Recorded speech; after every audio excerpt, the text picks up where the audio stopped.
In today's video, I'm going to teach you how to create and add categories in Odoo site. To get started, open Odoo and go to your website section. This is where you manage the storefront and organize the way your products appear to visitors. If you sell multiple types of products, categories are especially useful because they help customers browse more easily and find what they need faster. Once you're inside the website area, look at the top left toolbar and click on eCommerce. This section contains the main options related to your online store, including product display, navigation, and category management. After clicking eCommerce, select Categories. This will take you to the area where your existing product categories are listed. Here you'll be able to see any categories you've already created. If you've set up categories before, they will appear in this list, which makes it easy to review or manage your current structure.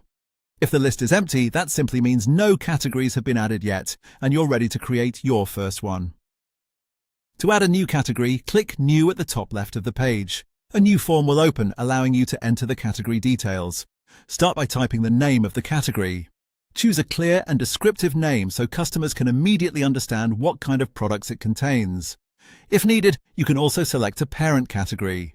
This is helpful when you want to organize your store into main sections and subcategories.